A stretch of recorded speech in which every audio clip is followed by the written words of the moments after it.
see yourself. This man, you're going to learn a lot about him through his talk. Give a warm welcome to a real leader, Kenneth Baeszler. Thank you, Janet. Well, thank you very much. Yes, it was a long career, and there was a lot of different positions in that career. But we did decide eventually to retire during the COVID epidemic. It was a good time to really beg out. I traveled a lot for a living and didn't want to do that anymore. But when we made a decision to retire, we spent a lot of time looking at different cities up and down the coast. And we felt Georgetown was home. It was really we had a heart for it. It checked all the boxes. We really loved the people. We got to know them even before we moved here. So we love it here. We decided when we moved here that we wanted to be involved. We would be involved with the community, and in essence, the community would be part of us when we become it. So we had a lot of interests, and we got involved in a lot of different volunteer activities. But one of the nearest and dearest to our heart was we were going to the Georgetown County Museum, and they always have a need for volunteers there. So we started attending meetings, and right around then, the beginning seeds of the 250th anniversary celebration committees were just starting. So we decided that all right, we'll get into one of these meetings. The first meeting went on, and the second meeting was about nominations and committees, and we thought subcommittees and everything else. And Ellen wasn't really interested in heading up a committee, so she backed off on the second meeting and said to me that to be careful, don't step into anything that you shouldn't step into, basically. And I said, no, I'm just really trying to get into a subcommittee, maybe moving tables or chairs or something like that. But once I got to the meeting and we sat down, there were a lot of people there. I mean, there were probably 50 people in the little Georgetown County Museum. That's a lot. And they were there trying to put forth nominations. And they asked the group, do we have any nominations? And there was this eerie quiet. Right? I mean, just nothing at all. And I hate awkward silence. I don't know about you all, but there's nothing that bothers me more than awkward silence. And so I naturally, it's just part of me, started asking questions. And some were known already, but I started asking them anyway, just basically to get the conversation going. What kind of skill sets do you require? How would you like to see this happening or that happening? And as I'm going through this, I'm noticing that people are looking at me and nodding their heads in agreement. Well, I mean, to make a long story short, I wound up getting nominated and subsequently elected to be the chairman, which is exactly what I was trying not to do.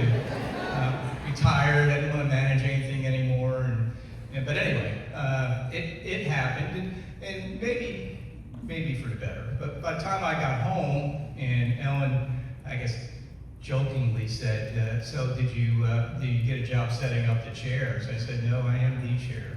And, so that was another awkward silence. The only difference was that I didn't have any questions. Now, I couldn't ask any questions. She had questions, so it was something different. It was a reversal. But anyway, it wasn't a bad place for me to be. So when I was growing up, I was involved in the bicentennial. I was a teenager growing up in New Jersey. And my mother and my father were very big into local history. And we lived in a county where we actually had a signer of the Declaration of Independence, much like what you have here in Georgetown. So there were some similarities. And we would have, for the bicentennial, we had a huge 200th anniversary party.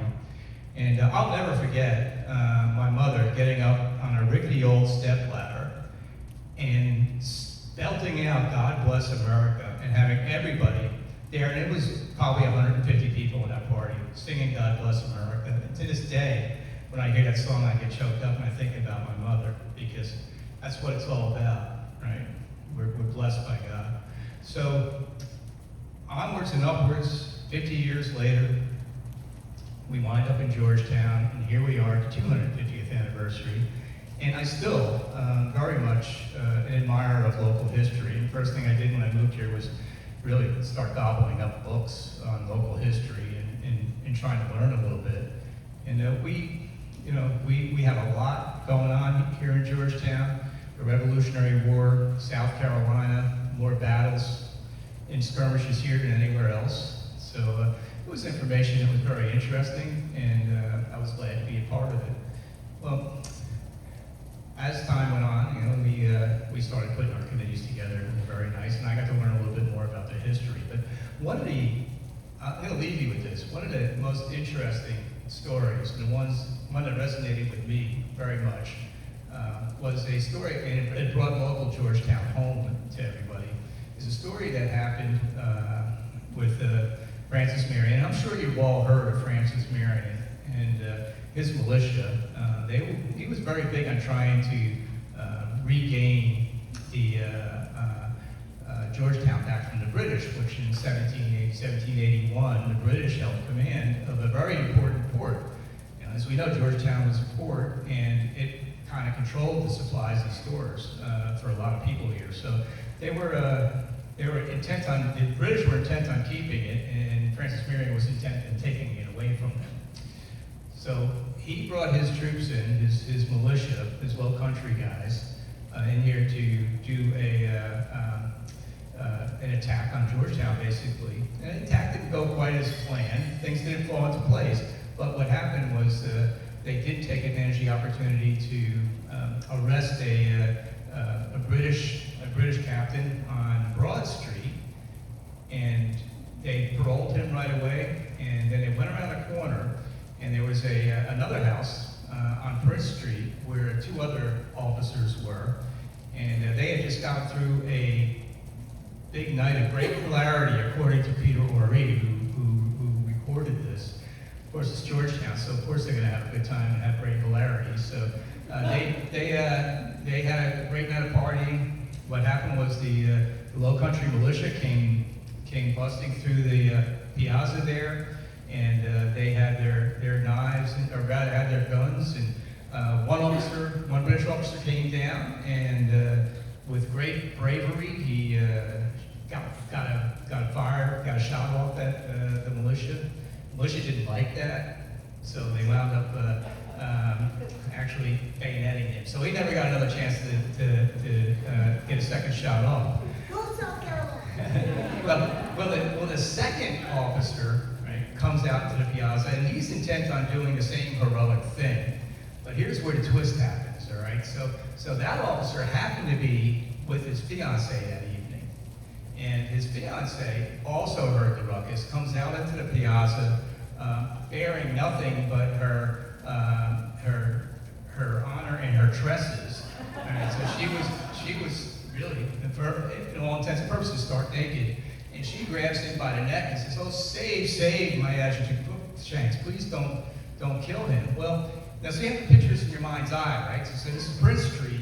You got a bunch of guys that have been out in the swamp for 2 months, nasty, dirty, and they're looking at this beautiful woman dressed in nothing but her tresses, trying to protect her fiance, and they all just kind of, so they wound up not being able to do anything. So they wound up paroling this guy, and him and his fiance were able to. They were allowed to leave, and the British officers were pretty much just blown away by this, and they even though they didn't like Francis Marion, they appreciated his honor and civility. So it was a story for the ages, and you could read about that story at the Georgetown County Museum in a little bit more detail.